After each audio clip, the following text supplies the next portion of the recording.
Le gouvernement de l'autorité palestinienne, AP, a présenté sa démission au président Mahmoud Abbas ce lundi. L'entité gouvernementale qui exerce ses fonctions avec des pouvoirs limités en Cisjordanie occupée est fortement critiquée depuis le 7 octobre par les Palestiniens de l'intérieur pour son impuissance face à Israël à Gaza et en Cisjordanie occupée.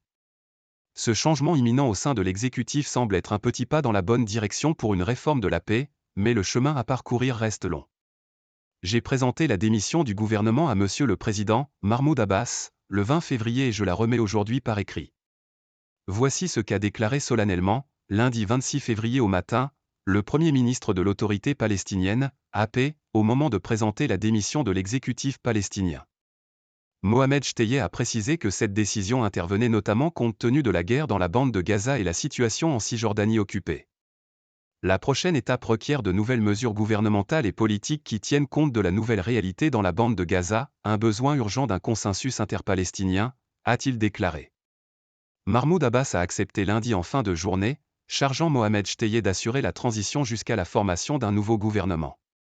Depuis les élections parlementaires de 2006 remportées par le Hamas et des affrontements avec le Fatah en juin 2007, le leadership palestinien est divisé entre l'autorité palestinienne, qui exerce un pouvoir limité en Cisjordanie et territoire occupé par Israël depuis 1967, tandis que le Hamas contrôle la bande de Gaza. Cette démission pourrait paraître inattendue dans un contexte de guerre entre Israël et le Hamas en cours depuis près de 5 mois, mais les tensions internes semblent notamment avoir eu raison du gouvernement.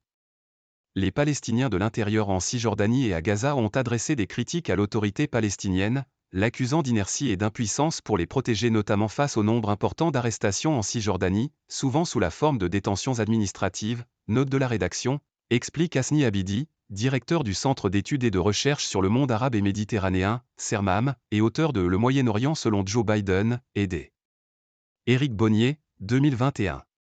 L'exécutif palestinien est, en effet, vivement critiqué depuis plusieurs mois au point de voir sa popularité baisser, alors que le Hamas semble gagner un soutien croissant de la population dans le même temps.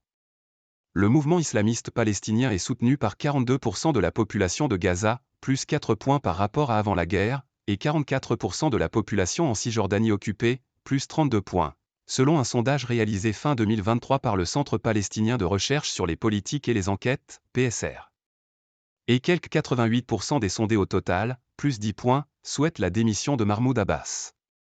L'image de l'autorité palestinienne est aussi écornée depuis des années par des accusations de corruption en son sein, au point qu'un activiste palestinien Nizar Bana qui la dénonçait avec force est mort sous les coups portés par les membres des forces de sécurité palestiniennes venus l'interpeller à son domicile, en juin 2021. Réforme réelle ou esthétique de l'autorité palestinienne ? À cela s'ajoutent les critiques extérieures auxquelles le gouvernement palestinien doit aussi faire face.